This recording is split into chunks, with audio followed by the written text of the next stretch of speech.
வயநாட்டில் நிலச்சரிவில் சிக்கி உயிரிழந்தவர்களுக்கு ஏராளமான தன்னார்வலர்கள் உதவி வருகின்றனர். களத்தில் இருக்கும் நிலை குறித்து அவர்கள் தெரிவிக்கும் கருத்துக்களை பார்க்கலாம். பயங்கரமான இழப்பு தான் எங்களுக்கு. எங்களோட உற்றோர் உணவர்கள் எல்லாம் நிறைய பேர் அங்கே போயிட்டாங்க. எங்களால் அங்கே போய் பார்க்க முடியல, ஒன்றும் முடியல. நாங்கள் இங்கே நின்று தவிச்சுக்கிட்டு தான் இருக்கோம். இதை வந்து இங்கே வந்து ஒவ்வொருத்தரையும் நாங்கள் கொண்டு போய் போடும்போது நாங்கள் அதை வந்து அவ்வளோ சங்கடமாக பண்ணிக்கிட்டு இருக்கோம். எங்களால் முடியல, தாங்க முடியல. அதுதான் நிறைய பாடி வந்துக்கிட்டு தான் இருக்குங்க. இதில் நாங்கள் பக்கத்து ஊர்லேருந்து வந்திருக்கோம்.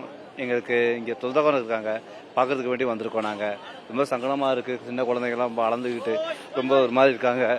பார்க்கறதுக்கே ரொம்ப கஷ்டமாக தான் இருக்குங்க. பார்க்கும்போது மனசில் அந்த அளவுக்கு என்ன சொல்கிறதுன்னு நம்மளால முடியல. மனசில் அந்த அளவுக்கு சாப்பிட கொள்ள எதுவும் முடியாது. அதை பார்த்தீங்கன்னாக்கா நேராக பார்த்தா அந்த அளவுக்கு ஒன்றும் செய்ய முடியாத அளவுக்கு இருக்கு. இன்னும் நிறைய பேர் இருக்கிறாங்க. கொழுந்தனாரோட பிள்ளைங்களும் இறந்துருக்காங்க. இப்போ பிள்ளைங்களோட பாடி கொண்டு வந்திருக்காங்க. கொழுந்தனாரும் அவங்க தங்கச்சியும் கிடைக்கல. அவங்கள தேடுறதுக்காக வந்தோம். இப்போ வந்து தங்கச்சி பாடி மட்டும் கிடைச்சிருக்கு. இப்போ இங்கே வந்து உறவு முறை வந்து இப்போ ஒரு குடும்பத்தில் வந்து 10 பேர் இறந்து போயிட்டாங்க. இறந்து போயிட்டு 14 வயசு குழந்தை மட்டும் தான் மீட்டிருக்காங்க. இப்போ அந்த மீட்டு இந்த பொண்ணை போய் அடிச்சுட்டு இருக்காங்க. இப்போ இன்னொரு சடலம் பார்த்தீங்கன்னா நிலம்பூரில் வந்து இங்கே ஒரு 55 கிலோமீட்டரில் வந்து அந்த பாடி கிடைஞ்சதாக சொல்கிறாங்க. இன்னும் கொஞ்சம் பேர்த்த காணோம். இது வந்து ரொம்ப வேதனையாக இருக்குது. ரொம்ப எங்களுக்கு ரொம்ப கஷ்டமாக தான் இருக்குது.